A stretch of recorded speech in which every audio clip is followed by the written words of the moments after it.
নবী সাল্লাল্লাহু আলাইহি ওয়াসাল্লামের সুপারিশ পেতে চান? পেতে চান? হাউজে কাউসারের পানি পেতে চান? নবীর কাছাকাছি থাকতে চান? শুনুন, নবী সাল্লাল্লাহু আলাইহি ওয়াসাল্লাম বিভিন্ন হাদিসের মধ্যে বলেছেন, বিভিন্ন হাদিসে, যে ব্যক্তি দুনিয়াতে নবীর সুন্নত যত বেশি পালন করবে, নবীকে যত বেশি ভালোবাসবে, তার উপর যত বেশি দরুদ পড়বে, ইনশাআল্লাহ কিয়ামতের দিন সে নবীর তত কাছাকাছি থাকবে।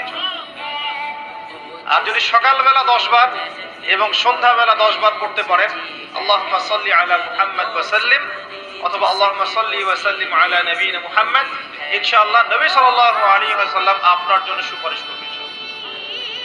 সকালে 10 বার, সন্ধ্যায় 10 বার দরুদ পড়া খুব কঠিন। সকালে 10 বার, সন্ধ্যায় 10 বার দরুদ পড়তে সময় লাগবে সর্বোচ্চ 5-10 মিনিট, নাকি? অনেকে বলে না যে ভাই 1 মিনিট দাঁড়ান, 1 মিনিট সময় নষ্ট হলে কি এমন হয়, এটা মানুষ বলে না? 2 মিনিট সময় নষ্ট হলে কি এমন হয় মানুষ বলে, স্পেশালি বাঙালি জাতি এটা বেশি বলে। 2 মিনিটে আপনি একটা কোরআন খতমের নেকি পাবেন ইনশাআল্লাহ। বিশ্বাস করলেন না? 2 মিনিট লাগবে খালি বলতে, কুল হুয়াল্লাহু আহাদ আল্লাহুস সামাদ লাম ইয়ালিদ ওয়া লাম ইউলাদ ওয়া লাম ইয়াকুল লাহু কুফুয়ান আহাদ। 3 বার বলতে কয় মিনিট লাগবে? বড়জোর 2 মিনিট। 2 মিনিটে 3 বার পড়া সম্ভব সূরা ইখলাস। একবার পড়বেন, কোরআনের 1/3 নেকি পেয়ে যাবেন ইনশাআল্লাহ।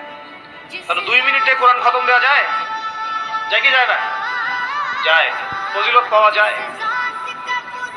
2 মিনিটে আপনি বলতে পারেন আল্লাহুম্মা সাল্লি আলা মুহাম্মাদ ওয়া সাল্লিম।